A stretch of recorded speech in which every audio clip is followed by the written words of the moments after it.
This is Backs Week for the Human Springs divers, and I want to talk to you just about some of the basic skills that we want to make sure we're teaching, performance standards for each of those skills, and some dryland skills that we can go through as well to prepare the kids for those dives. So all divers ought to be able to do assisted back lineups where the coach is on the board with them, holding them by their back or their shoulders. As they fall, continue to hold them and then go to the back of the legs and guide them around to make sure that they don't land on their back.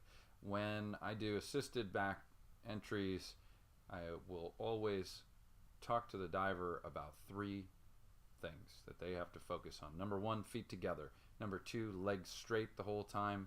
And number three is keep looking back for the water. Feet together keeps them from swinging one foot up and kicking me in the face.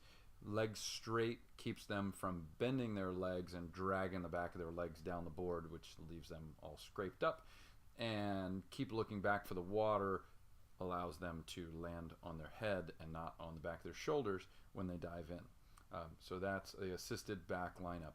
Once they've been able to do the assisted back lineup, and you can slowly but surely extinguish the or reduce the amount of support you're giving the diver as they go so that they show you their ability to do it on their own. Then they can do a back lineup by themselves. Once they can do that, then you can have them start to do a small push. So they start with their knees bent slightly, give a little push, and the objective is to push up and get a little stuck and turn over slowly. As they become competent with that, they can build that push, bigger and bigger push. And once they have a good strong push that goes up, gets stuck, and then tips over, so they go a little bit short but fairly controlled and consistent, keeping their head still as they push off the board so that they look back at the apex of the jump.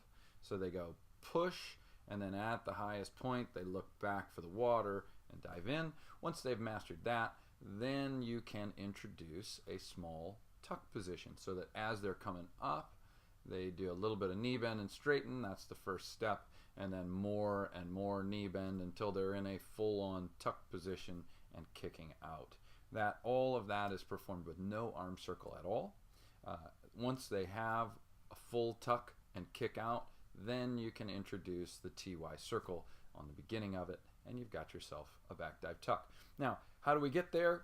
We can get there with some dryland drills, right? The first would be using the training mats, the crash mats, and having the divers do TY circle jump, TY circle seat drop, and TY circle back drop on those crash mats, those training mats. I love TY circle back drop tuck as a drill, and I will link up in the comments some examples of those backdrops, videos of those backdrops for you to look at. Fairly straightforward. They should be hand spotted at first to make sure that the kids are not going to hurt themselves, because if they get crazy and over rotate, they can land on the back of their neck or their head, and that's not good. The other thing you can do on dry land, getting ready for the assisted back lineup, is you can take those kids through the tilt phase of that. Stand right next to them just like you would on the diving board. Have them hold their body straight and lean back while you support them. Have them continually looking backward with their legs straight and their feet together. That's a great drill for that. And then finally, when they are working on back dive tuck, you will want to have them work through the kick out sequence of kick, then look, then stretch the hands up the center with the elbows bent through to the entry point.